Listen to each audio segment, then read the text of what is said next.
Well, Lil Zay Osama. At one point, he was signed to OTF. Is he still OTF? I doubt now. I doubt it. I doubt it now. Durk might need that money that he gave that Zay back in that chain. Shit, in a minute. Yeah. So he's actually in jail right now, and he took a 14-month plea deal over leaving a Glock with a switch in an Uber. Yeah, that's crazy.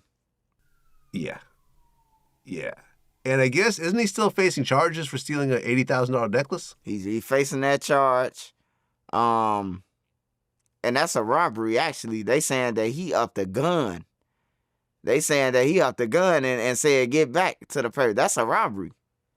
That's an armed robbery right there. So I don't know. But they said the 14 years, I got people from New York on my page. They said they ain't never seen it happen. But then I got people from everywhere saying, like, oh, man, he could cop out if he ain't got no cases in the feds. Like, it goes by points. So if you ain't never been on no probation or none of that as an adult or shit like that, you get, I don't know. But, yeah, it was weird because I seen Lil Wayne do New York, and he got 3 years. Lil Wayne did like 3 years, right? Yeah, I think so.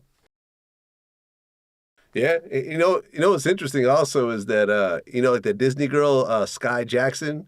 Yeah, she's pregnant by this dude, this light skinned dude, and they showed an old picture of him, and he has OTF tattooed on his arm. That's crazy. Yeah. I interviewed Lil Zay back in the day. I just don't know why any rational person would walk around with a Glock and a switch. I mean, I feel like if you don't have a carry permit, walking around with a gun is extremely dangerous in and of itself. But you throw in a switch on that, I mean, that's like, what, a 10-year minimum in some places? Yeah. 10 year. Yeah. And it's not like anyone really gets away with shit these days with all the cameras and everything. Yeah, you ain't getting away with nothing, man. Like, they might as well stop that, Vlad. Like, it's cameras, cell phones. Like, they gonna get you one way or another. Like, it's hard to get away, man, with killing somebody. It's hard, bro. Like, no matter how bad you think you gonna get away, yeah, you can get away for now. But I'm seeing them go and get people on the, like, America Most Wanted. They catching people from 60 years ago who committed a crime, and they going to get them people. They ain't stopped. You might think they stopped, but nah, they ain't stopped working, bro. They gonna come get you at your best time, at your highest point. You probably changed your life, and now they coming to get you for a murder.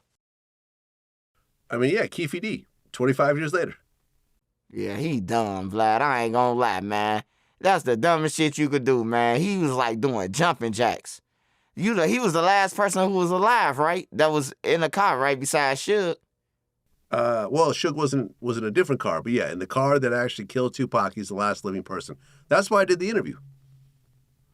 Because, he was older. I believe he had cancer. And I'm like, look, this is the last chance that we're going to get a firsthand account of what happened. And he just wrote a book about it. It's on Amazon. Oh, the book out? The book's been out. When I did the interview, the book was out. There's links in the book. I'm finna see it then. I'm gonna get it. I'm gonna get it. Yeah, I'm sure you made a few dollars off that. Yeah, I remember before the interview, I was like, I talked to his co-writer. I said, is he willing to talk about everything's in the book? He said, yeah. I said, all right, let's do it. And, years later, between all my interviews, we did 2 interviews on Vlad TV, plus he did Camp Capone, he did Art of Dialogue multiple times. Police put all that together and charged him. Yeah, Keffy D, man, he one of a kind for that one, man. Like, it's like he wanted to go to jail, but then I think that he didn't understand the immunity thing. Like, with California and Vegas, immunity in California ain't immunity in Vegas, or immunity in Vegas ain't immunity in California. I don't think he understood that. Yeah, I mean, look, it's going to go to trial. I don't think he's going to plead because I think he's too old to take any sort of what he going to get from 1996, a murder? What, 5 years? If he would have got caught back then, what he would have got? 5, 10 years in 1996 for a murder? I mean, for killing Tupac, well, yeah, it's Tupac, man. Yeah, it is Tupac. I got to take that into consideration. Yeah, It you're is not getting Tupac, 5, 10 man. years for Tupac. Yeah, it What is you- what it what is. what you think though, Vlad? He'll get If he blows trial, probably 20. 20. That means he'll probably die in prison. And he already sick too, right? He's already sick. He's like 62 years old. Let me see. He is 61 years old. So, you give him 20 years, 81, you're already in bad health. The hospital don't have good facilities. And they let you die in the he hospital. he got beat up by the cops recently in the jail. He's plans on suing the jail, but it just is what it is at this point. But yeah, man, I mean, no one wants to be a senior citizen in a jail cell. Yeah, yeah, it ain't no good look, man. No. It ain't no good look at all, man. Go chill with your grandkids, old man.